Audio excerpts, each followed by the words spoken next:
Mas vamos lá, vamos aproveitar nosso tempo aqui. Se vocês ouvirem barulho de um cachorro latindo, é o Billy. Esse é o horário dele latir. O seguinte, eu deixei um questionamento para vocês aí, que foi o que ficou lá no SEI, que era a respeito da crise dos contratos. Então, só para a gente lembrar, o que é a crise dos contratos? Eu poderia até perguntar isso para a Yasmin, que eu sei que ela memorizou a resposta aí, que vai ter relação com a própria ideia de dirigismo contratual. Então, lembrar que o seguinte, quando a gente fala em contrato, a gente parte do pressuposto de que existem aqueles princípios que a gente chama de princípios clássicos, que vão estruturar a ideia básica de contrato lá do século XIX, e a gente tem um movimento que ocorre principalmente a partir do surgimento dos contratos de adesão, a partir do problema das práticas abusivas, e esse problema é o de gerar a verdadeira crise dos contratos. Ou seja, aquela situação em que o contrato ele começou a ser questionado em razão das partes não terem realmente a vontade, a liberdade tal qual se defendia, né? Então a gente lembra aquela frase lá que entre o forte, o fraco, o rico e o pobre, é a vontade que oprime e a lei que liberta.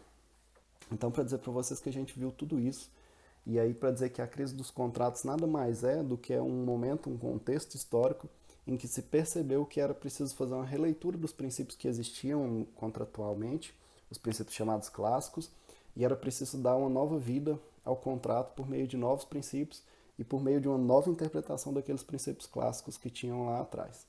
Então, só para a gente lembrar aqui, esses princípios clássicos são o princípio da autonomia das vontades, o princípio da relatividade, o princípio da obrigatoriedade e o princípio do consensualismo. Os quatro princípios que a gente chama de princípios clássicos que vão dar a base e sustentação para tudo que a gente fala de contrato, principalmente no século XIX.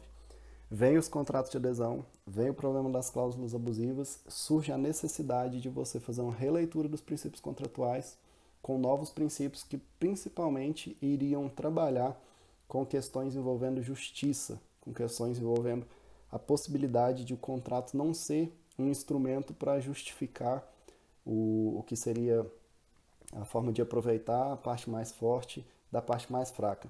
Aqui principalmente surgindo as disciplinas de direito trabalhista e direito do consumidor. Então, basicamente, nós vimos isso, o movimento do dirigismo, né, que as leis de ordem pública começam a interferir na relação contratual aí, e aí a gente já pode destacar do dirigismo contratual o primeiro princípio que a gente vai chamar de princípio contemporâneo, que é o da autonomia privada. E aí, como eu insisti muito com vocês em sala de aula, a autonomia aqui ela passa a ser a autonomia da pessoa e não da vontade. Por que da pessoa? Porque a pessoa passa a ser ela e as circunstâncias. Então a pessoa pode ser uma idosa, pode ser doente, pode ser consumidora, pode ser semi-analfabeta, pode ser pobre, e tudo isso tem que ser considerado no momento em que você está pensando um contrato. É muito diferente você, um aluno de graduação nível superior, assinando um contrato, uma pessoa que às vezes é analfabeta. É óbvio que a forma com que vai entender, com que vai manifestar toda a sua vontade nesses contratos, sendo você uma pessoa graduada ou graduando e uma pessoa analfabeta, ela vai ser totalmente diferente. E aí é onde entram as leis de ordem pública. Como eu falei para vocês, leis de ordem pública servem para proteger questões envolvendo interesse público. E o interesse público por trás aqui é proteger as pessoas vulneráveis. A lei de ordem pública ela surge para proteger a parte mais fraca. E aí, lembrando vocês que a autonomia privada, portanto, ela vem limitar a liberdade contratual. Existem alguns pontos do contrato, por exemplo, o conteúdo, a forma com que é feito a análise de juros, de multa, alguns tipos de cláusulas que a própria lei vai proibir. Vamos pensar aqui a venda casada, né, no direito do consumidor. Então é uma liberdade contratual limitada. Por mais que você aceite essa venda casada, pelo menos na teoria, ela deveria ser uma prática nula, sem produção de nenhum tipo de efeito, por violar uma lei de ordem pública. E aí, para dizer para vocês que nós falamos tudo isso, a crise dos contratos, trazendo novos princípios, principalmente o princípio da autonomia privada, que vem, de certa forma, substituir a autonomia das vontades, ou dar uma nova leitura para a autonomia das vontades. E dois outros princípios muito importantes que eu falei para vocês, aí eu falei bem rápido porque a gente precisava, de certa forma, fechar esse bloco de matérias para a primeira avaliação, né? E a primeira avaliação ela é sempre um desafio porque são poucas aulas que a gente tem, então o conteúdo acaba ficando limitado. Agora a gente precisa aprofundar um pouco mais. Por quê? Porque temos dois princípios que são assim essenciais para entender não só o contrato, mas um princípio essencial para você entender todo o direito civil, para não dizer o direito consumidor, que eu repito essa aula praticamente em todas as disciplinas que eu leciono do direito civil 4 para frente. Por quê? Porque são princípios básicos. Quais são eles a gente já sabe: a boa-fé objetiva e a função social. Dois princípios que vão interferir em tudo que a gente pensa dentro do direito civil, tudo que a gente pensa dentro do direito privado. Começando pela boa-fé objetiva. Eu falei para vocês que a boa-fé objetiva, ela já surge lá daquelas diretrizes do código, dentro da ideia de eticidade. Então, o que seria essa boa-fé objetiva? Como a gente já falou de forma até exaustiva, né? A boa-fé objetiva, ela é o agir reflexivo, é o agir de maneira ética. E aqui a gente pode citar vários, vamos dizer assim, padrões de comportamento que são extraídos da boa-fé. A gente tem aquele comportamento leal, justo, honesto, adequado, e qualquer tipo de qualidade que você pode agregar a um comportamento que vai fazer aquela análise ética reflexiva, olhando para o outro como se fosse você. Então você age pensando que na outra parte ali, não é à toa que a gente chama de parceiro contratual, poderia ser você. Então, o que eu queria destacar com vocês, que eu acho que eu até fiz em aula, é primeiro, a boa-fé objetiva, ela surge como um princípio novo nos contratos. Ela surge como um princípio contemporâneo dos contratos. Mas tem um detalhe, já é um princípio de longa data.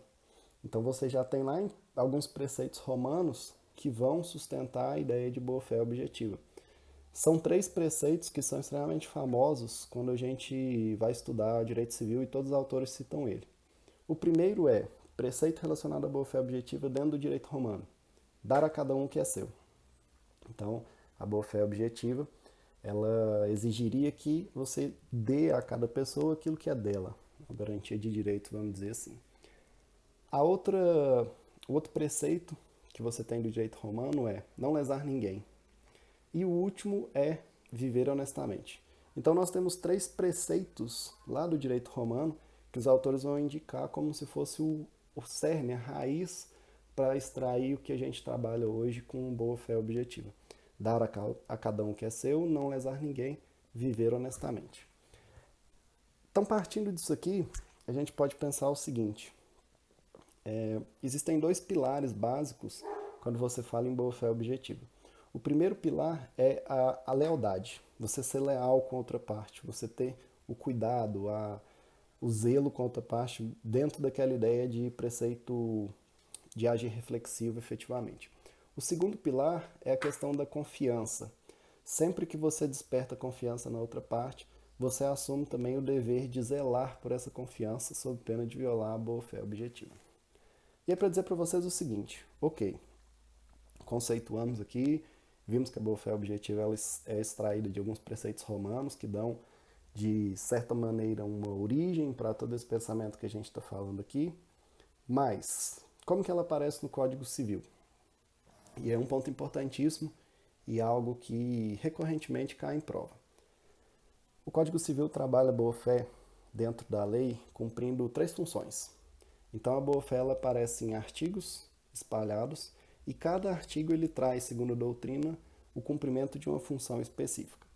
Nós temos o primeiro artigo, que é o artigo 113, em que a boa-fé objetiva está cumprindo a função que a gente chama de função interpretativa. Então, se você abrir lá o artigo 113, ele vai falar algo muito parecido com: os negócios jurídicos deverão ser interpretados conforme a boa-fé objetiva.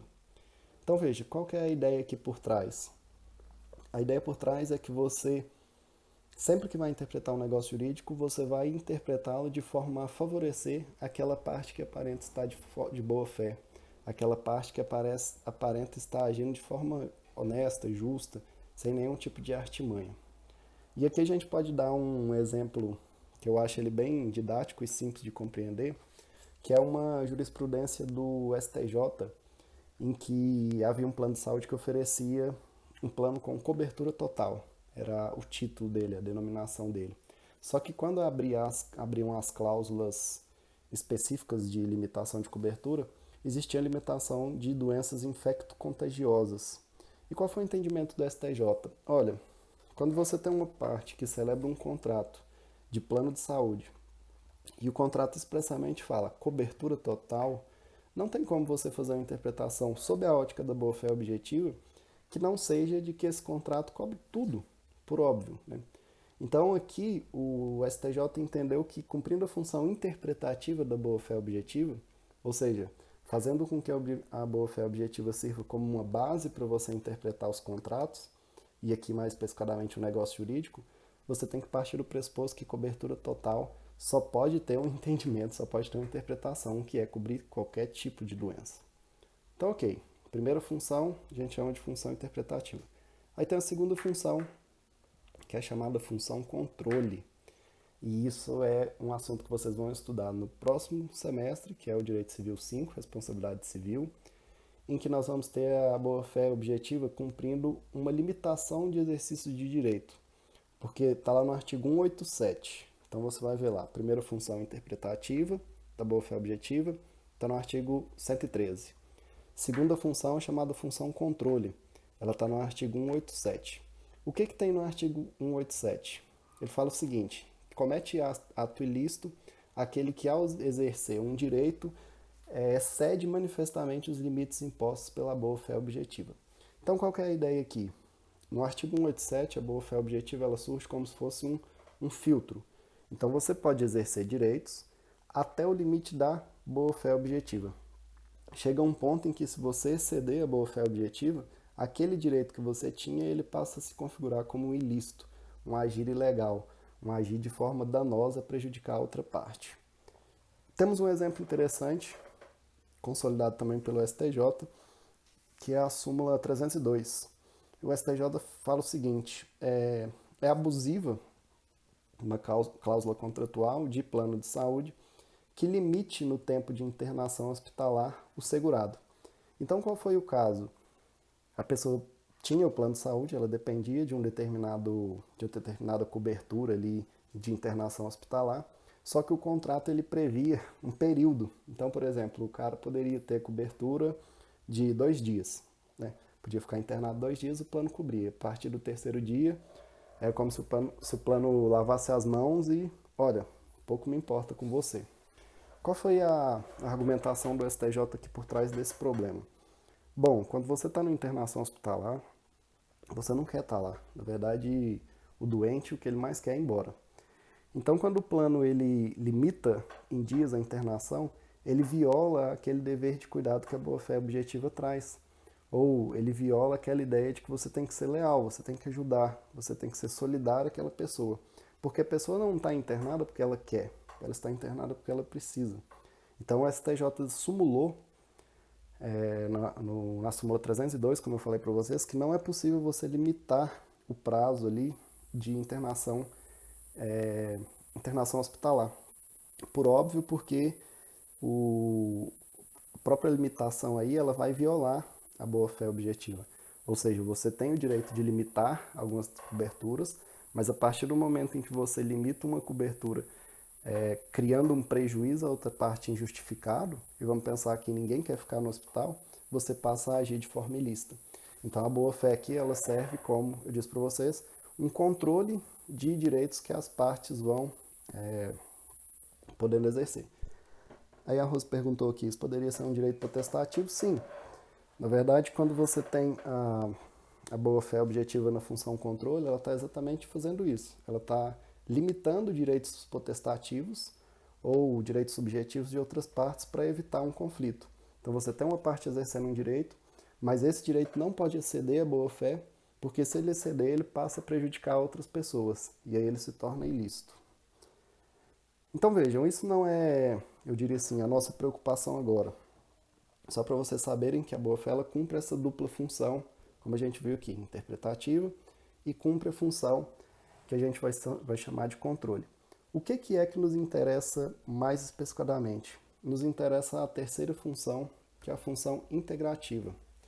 Então, quando eu falo a função integrativa, eu digo que a boa-fé ela vai trazer o que a gente chama de deveres anexos, ou deveres secundários, ou deveres laterais de comportamento. Vou explicar.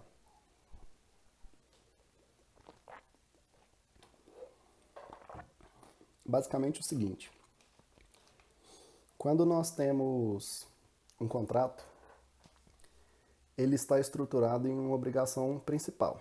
Então vamos imaginar aqui, quando você tem uma compra e venda, o comprador tem a obrigação principal, que é pagar o valor, e o vendedor tem a obrigação principal, que é entregar o bem. Entregar o bem sem uma restrição, sem uma limitação, sem nenhum tipo de problema. Ok. Então veja, a princípio, se eu vendesse um carro, a minha obrigação enquanto vendedor é entregar o carro, com a documentação em dia, tudo bonitinho ali. Enquanto a obrigação principal do comprador é me pagar em dinheiro, me pagar a quantia que eu exigi ali. Ok. O que a boa-fé objetiva vai trazer para nós dentro dessa função integrativa? Então lembrar, quando a gente fala em integração no direito, a gente tem que lembrar que é a função de suprir lacunas. É como se fosse preencher omissões ou preencher vazios que existem em determinada situação. Então a boa-fé objetiva, ela cumpre essa função integrativa no sentido de preencher as lacunas que ficam no contrato.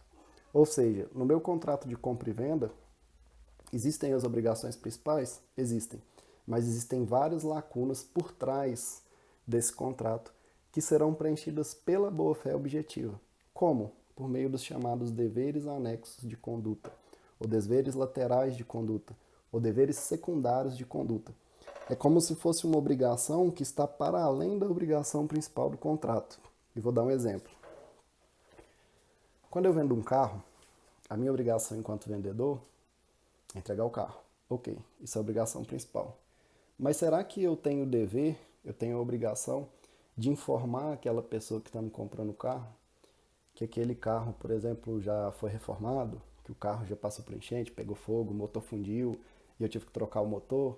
Enfim, são informações que estão alheias ao meu contrato, mas elas, dentro da ótica da boa-fé objetiva, elas têm que ser aplicadas no caso. Então é como se você tivesse um agir honesto, leal, justo.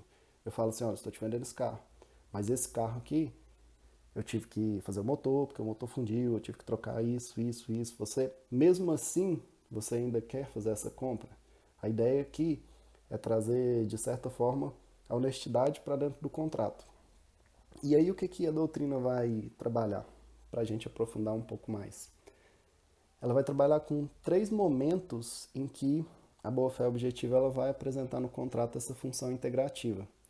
Ou seja, a boa-fé objetiva ela apresenta suas funções de promover deveres anexos pré-contratualmente, ou seja, antes do contrato, durante o contrato e depois do contrato.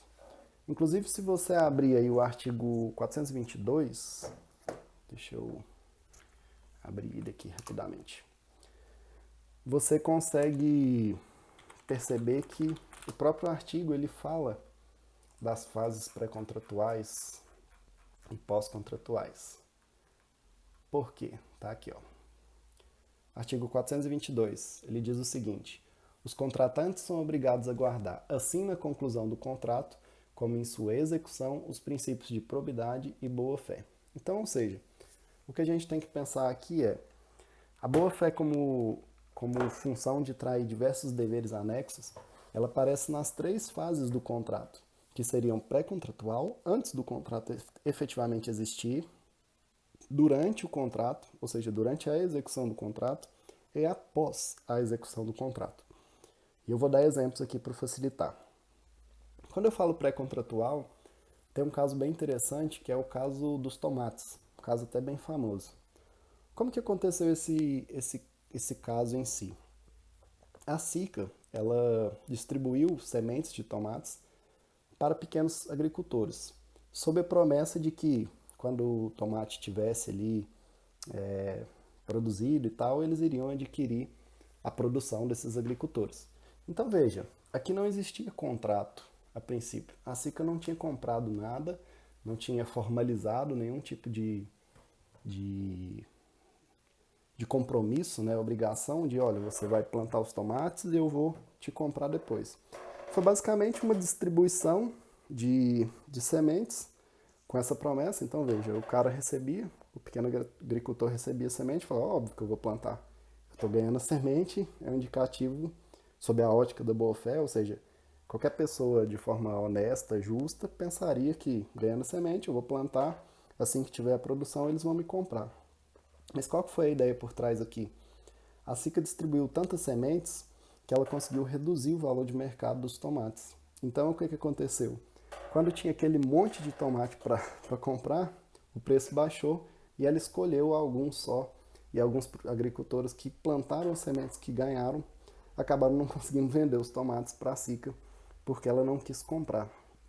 Então, veja, a ideia aqui é que a partir do momento que a SICA distribuiu essas sementes e deixou assim transparente, ou pelo menos criou legítima expectativa, e é uma expressão muito forte que a gente tem aqui da boa-fé objetiva, criar legítima expectativa, gerar aquela confiança de que iria comprar as sementes, de que iria comprar o tomate assim que as sementes produzissem. Depois, ao violar isso, a SICA acabou, obviamente, violando também a boa-fé objetiva. E o entendimento do tribunal foi que para esse comportamento aí, você tem que custear todo o prejuízo, né, que os agricultores tiveram em razão da violação da boa-fé pré-contratual, antes mesmo do contrato. O segundo exemplo que a gente tem, e aqui já para a fase contratual, é um caso que aconteceu com a Tigre, e a Tigre ela estava mudando uma tecnologia, se eu não me engano, de encanamento, só que ela tinha um grande estoque de produtos ali. Mudando essa tecnologia, ela conseguiria abaixar o preço de produção do encanamento. E aí, o que foi a ideia? Ela já tinha alguns sujeitos que compravam, ou seja, já existia um contrato de distribuição de mercadorias. E para esses sujeitos que já compravam encanamento da Tigre, ela fez uma promoção. Falou, olha, eu vou te vender aqui os encanamentos que você sempre comprou com 10% de desconto. E aí as pessoas compraram, óbvio, renovaram o estoque e tudo. Só que quando a Tigre terminou de vender esses produtos que estavam em promoção, ela começou a produzir o outro que tinha um custo abaixo ainda. E aí começou a vender o outro ainda mais barato. Ou seja, o cara tinha um produto anterior, antepassado, e aí depois a empresa veio oferecendo um mais novo e ainda mais barato. E aí o entendimento do tribunal foi que ao agir assim, durante o contrato, a boa-fé objetiva foi violada. Ou seja, a própria Tigre, ela gerou expectativa no sujeito que estava fazendo um bom negócio, deu um desconto para ele comprar ali material, quando na verdade ela estava só querendo desovar os produtos velhos, porque vinham produtos novos e ainda mais baratos, que obviamente seriam mais fáceis de vender posteriormente. Então essa seria a função integrativa aqui dentro da fase contratual, ou seja, durante realmente o contrato, uma parte ali agindo de forma a violar a boa-fé. E aí o que a gente tem na última fase, que é a chamada fase pós-contratual, é um exemplo muito comum, isso acontece com a frequência gritante, de negativação indevida. Então, basicamente, pense que você tem um contrato aí com uma empresa de internet. E aí você viveu utilizando essa internet e tudo. Vamos dar um exemplo aqui, a Algar Telecom da vida, aí de Minas. E aí você mudou. Você vai mudar lá para, sei lá, pro Acre. Passou num concurso e vai embora pro Acre. E aí você encerra o contrato. Você fala, olha, eu não quero mais internet, eu vou mudar lá para onde eu moro, não tem a sua empresa, eu quero encerrar o contrato. Você encerra, você quita, você deixa tudo, não há mais contrato. Extinção do contrato com adimplemento total, todas as suas obrigações você cumpriu e vai embora. Passa algum tempo, você descobre que o seu nome está negativado. Ou seja, a empresa que tinha os seus dados, tinha os seus, te oferecia o serviço, enfim, ela não, sabe-se lá porque ela não colocou no sistema lá que você tinha extinto, né, a obrigação, tinha quitado tudo e continuou a te produzir boletos mesmo você não recebendo o serviço. Ou seja, pós-contratual, depois que você já extinguiu esse contrato, a empresa viola a boa-fé porque ela não teve o cuidado de manter o seu nome ali limpo, tendo em vista que você não tinha nenhum tipo de dívida com ela. Então, para a gente refletir aqui, a função integrativa é sem dúvida a função que a gente vai dizer mais ampla da boa-fé objetiva e é a que vai produzir consequências no direito contratual o tempo inteiro. Então ela vai aparecer antes do contrato, pré-contratual, exemplo da distribuição de sementes, gerando a legítima expectativa dos agricultores. Ela vai aparecer contratualmente durante a execução do contrato, como ocorreu no caso dos produtos da Tigre, e ela vai aparecer pós-contrato. Depois que já acabou, cada parte foi para o seu lado, pagou, quitou tudo, ainda assim a boa-fé objetiva ela induz que os sujeitos, os parceiros contratuais ali continuem tendo uma relação de forma ética, honesta, leal e justa. E beleza. O que a gente precisa refletir aqui nesse ponto? Eu estou lembrando aqui que o livrinho que eu gosto está aqui atrás de mim. Com relação à função integrativa, a boa-fé objetiva ela traz o que a gente chama de deveres anexos. E são vários os deveres anexos que aparecem. Qual que é a ideia aqui por trás? Como eu falei para vocês, são obrigações que elas não estão totalmente relacionadas com o contrato, mas elas estão em volta. É como se fosse vamos imaginar assim, como se fosse uma luz que está iluminando todo o contrato em volta de onde você está aqui. Tem a obrigação principal no centro e ao redor de todas essas obrigações principais existem as obrigações que a gente vai chamar de obrigações anexas, deveres anexos de conduta. Eu vou listar aqui para vocês 3 deveres que são importantes, que aparecem com frequência, para vocês terem uma ideia de como que isso funciona. Inclusive, aproveitando, esse livrinho aqui, ó, que é o do Antônio Menezes Cordeiro, que chama Da Boa Fé no Direito Civil, ele traz livrão, tem aí 1.400 páginas quase, ele traz uma porção de reflexos ou consequências jurídicas quando você pensa da boa-fé objetiva no direito civil. E é do Antônio Menezes Cordeiro que a maioria da doutrina brasileira vai explicar todos esses conceitos que a gente está trabalhando aqui. Inclusive, tudo isso que eu estou falando para vocês tem como base esses pensamentos do Antônio Menezes Cordeiro, que é, inclusive, a tese dele, ok? Então, anota aí. O primeiro dever anexo que a gente vai falar é o chamado dever anexo de informação. Qual que é a ideia aqui? A ideia é que todo contratante, além da obrigação principal, ele tem um dever anexo, ou seja, independente de qual é aquele dever da obrigação principal, de informar o seu parceiro tudo aquilo que é relevante, tudo aquilo que é importante, tudo aquilo que pode interferir na relação negocial. Então, principalmente quando a gente pensa em existência de vulnerabilidades, vamos destacar aqui as figuras do direito consumidor, a informação ela é tudo. A informação ela é tudo, tudo, tudo. E qual que é a ideia aqui por trás? Tem uma jurisprudência bem legal do STJ que vai demonstrar para nós isso aqui. Em 2006, quando estavam surgindo as primeiras TVs de plasma, o pessoal vendia e quando você chegava lá na vitrine, na loja, tava lá aquela imagem linda e perfeita, enfim. E aí você comprava aquela TV esperando, obviamente, que teria aquela imagem lá na sua casa. O que acontecia? No momento de celebrar o contrato ali, o vendedor não te informava, ou seja, ele não cumpriu o dever anexo de informação de dizer que aquela TV só teria aquele sinal se você tivesse uma conexão digital, que eram as presentes nas TVs por assinatura. Ou seja, o sinal analógico, que é aquele comum que era comum à época, né, das antenas e tal, ele gerava um efeito que é chamado de efeito burn-in. A tela da TV ficava toda manchada com cores, sei lá, azuis, vermelhas, verdes, como se tivesse estragado a tela. E veja, a pergunta que a gente pode fazer é o seguinte: será que aquele sujeito que estava celebrando um contrato, ou seja, ele estava comprando a televisão, será que para ele era importante saber que aquela televisão só funcionaria com aquele sinal lindo, maravilhoso, se ele tivesse uma TV por assinatura? E a gente pode ir mais.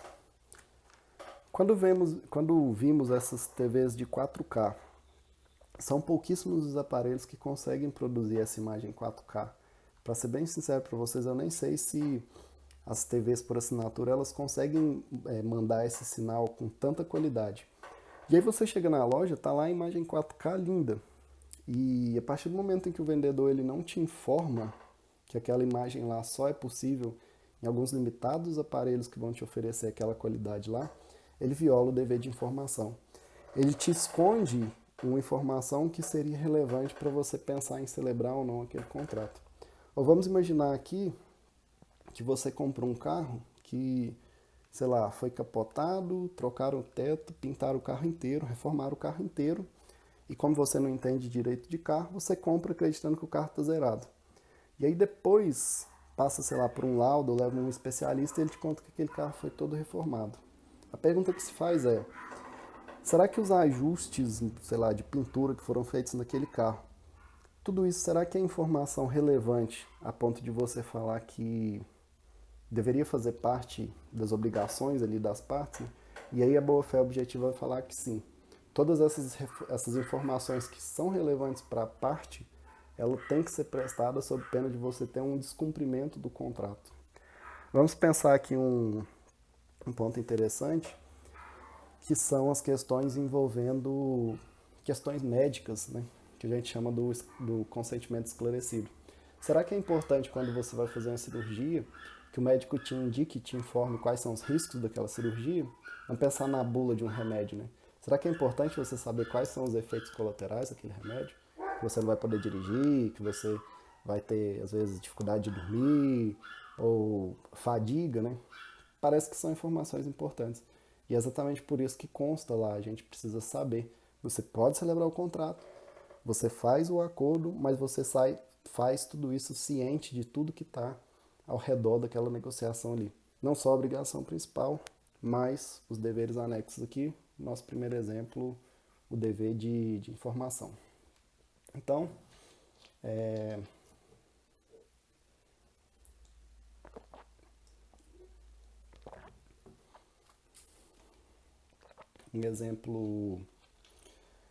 um outro ponto que a gente tem aqui, além do dever anexo de informação, é o dever de cooperação, dever anexo de cooperação. Qual a ideia aqui? É que as partes devem agir de forma leal, pensando sempre no próximo, né? O cumprimento efetivo do seu contrato, mas também preservando a legítima expectativa da outra parte ali. Vamos pensar aqui, um agir com lealdade. Um caso muito comum, acontece com muita frequência, é a seguinte: você tem uma conta no banco, sei lá, você é estagiário, abriu uma conta para receber o seu salário como estagiário lá. Ok. E aí você não sabe, como obviamente já tem lá a violação do dever de informação, no momento em que você vai abrir a conta, você não sabe que se você deixar essa conta lá parada, vai ter uma cobrança de um determinado valor para manter essa conta lá, cobrança de manutenção de conta, e essa cobrança ela será feita mensalmente. Então, qual que é a sua ideia enquanto estagiário? Olha, eu saí do estágio lá, eu recebi, sei lá, pelo Bradesco, e aí eu não vou receber mais esse dinheiro lá nessa conta, eu vou tirar todo o dinheiro, o banco vai ver que não tem dinheiro, não tem movimentação, ele vai encerrar essa conta lá. Mas aí ele se equivoca. Porque o que o banco faz? Você tira todo o dinheiro, ele te cobra lá uma tarifa de, sei lá, R$19,90 no mês. No outro mês, você está devendo R$19,90. Ele te cobra mais R$19,90 e mais os juros que você tem em razão de estar inadimplente ali. E aí, quando passa, sei lá, 6 meses, um ano, o banco ainda vai lá e te negativa, te demonstrando que você tem aquela dívida lá que muitas vezes você nem sabe. Então, veja, partindo do pressuposto de que existe um dever anexo ao contrato, ou seja, o banco, além de zelar pelo seu dinheiro, te possibilitar o saque quando você quiser, ele tem o dever anexo de ser leal a você. Ou seja, quando você entra no vermelho, a conta tem um mês que não tem um extrato, não entra dinheiro, não sai dinheiro, o dever do banco seria comunicar você. Falar, olha, eu estou te ligando aqui, né? Igual o pessoal te liga para oferecer empréstimo, deveria ter um pessoal para te ligar e falar assim, olha, nós verificamos que sua conta está inativa, você tem interesse de continuar essa conta, ou você quer que a gente feche para não ter débitos posteriores, enfim. O que o banco faz? O banco viola esse dever de lealdade, de cooperação. Então, para ele é muito bom, que ele vai cobrando, juros sobre juros, você continua devendo e a dívida só aumenta, e aí ele tem lucro com relação a isso. Então veja, se a princípio nós temos lá que a relação contratual de conta corrente, ela pressupõe que você usa a conta e paga as taxas e o banco te oferece o dinheiro e o serviço e recebe a taxa, a gente pode ir além e dizer que o banco tem um dever anexo de te avisar, por exemplo, se você estiver devendo, se você estiver com algum prejuízo lá que às vezes você nem sabe. A conta está parada, você não mexe nela mais, acreditando fortemente que assim que para de mexer, o banco fecha essa conta. Então esse seria o tipo de dever anexo que a gente vai chamar aí de lealdade ou de cooperação. E a gente pode citar um terceiro aqui, que é bem legal, bem interessante também, muito presente, que é o chamado dever de cuidado. Então, quando você está em uma relação contratual, você tem o dever de cuidar. Uma manifestação aí, ó, tô com uma conta assim. Então, corre lá e descobre o que está rolando, porque pode esperar que seu nome vai ser negativado, não vai demorar. E cansei de ver situações parecidas com essa. Uma dívida de R$19, de repente ela se transforma em mais de 1.000. Então vamos pensar aqui no dever de proteção, um dever anexo de proteção, ou dever anexo de cuidado, vamos tomar aqui como sinônimo. Quando você tem uma relação contratual, você assume o dever de cuidar também daquela parte ali. Não só cuidar da parte, como também zelar pelo patrimônio dela. Lembrando aqui que todo contrato ele tem um cunho patrimonial. Então, qual que é a ideia aqui por trás desse dever?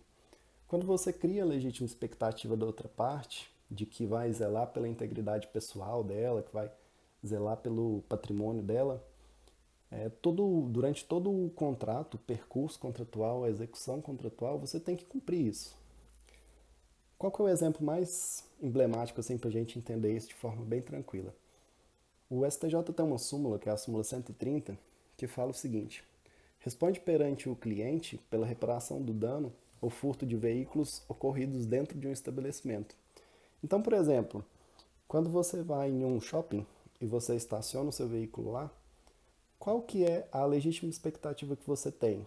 Poxa, você paga por um estacionamento, a coisa normal que você imagina é que seu veículo estará protegido ali. Além da comodidade de você estacionar, você terá a proteção de um lugar fechado, que tem segurança, enfim. E aí o que o shopping vai fazer? Primeiro ele vai colocar lá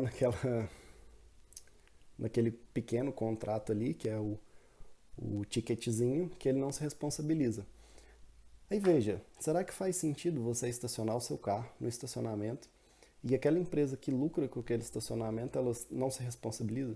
O STJ vai falar que não. Segundo a súmula 130, ele vai dizer que quando você oferece um estacionamento, você tem o dever de cuidado, o dever de proteção, não só para o consumidor que está ali, para a pessoa que está utilizando, como também o patrimônio que ela deixa ali, o carro, uma bicicleta, uma moto, né? Então são casos recorrentes em que a pessoa está numa relação contratual, aí, vamos pensar aí, comprando em um supermercado, quando tem o seu veículo lá atrás furtado ou alguém bate no veículo, enfim, e aí a parte contratual ela lava as mãos falando que não assume essa responsabilidade. Por que ela assume? Porque existe um dever anexo, um dever secundário, que está para além daquele contrato que ela celebrou, quando ela colocou no estabelecimento dela um estacionamento. Ela gerou a legítima expectativa de que ali o consumidor, o cliente, vamos citar aí do jeito que você quiser, ele seria ali, de certa forma, estaria seguro no seu patrimônio, estaria seguro ali na sua integridade física também, ok? Então, para dizer para vocês o seguinte, a boa-fé é extremamente importante. Nós vimos lá, ela cumpre 3 funções: função interpretativa, função controle, função integrativa. Essa função integrativa, ela aparece nas 3 fases do contrato: pré-contratual, fase contratual, ou seja, durante a execução do contrato, e pós-contratual. Acabou o contrato, extinguiu, ainda assim as partes têm que cumprir deveres anexos. E eu citei para vocês aqui os 3 deveres anexos mais comuns: o chamado dever de informação, o dever de lealdade e o dever de cuidado. Ok. o que a gente precisa falar mais de boa-fé objetiva? A boa-fé objetiva, ela também vem com o que a doutrina chama de conceitos parcelares ou decorrentes, como se fossem conceitos que você extrai da ideia da boa-fé objetiva. Como que a gente vai fazer isso? A gente vai fazer isso na próxima aula. São conceitos que caem muito em prova também. É importante você saber e, de certa forma, vai te dar mais substância para poder entender que a boa-fé ela interfere nas relações de uma forma geral, ok? Então, lembrando aqui, vimos hoje o que é a boa-fé, o conceito, a origem lá do direito romano, vimos as 3 funções que ela cumpre, focamos na função integrativa, preencher lacunas por meio de deveres anexos, deveres secundários, deveres laterais de conduta.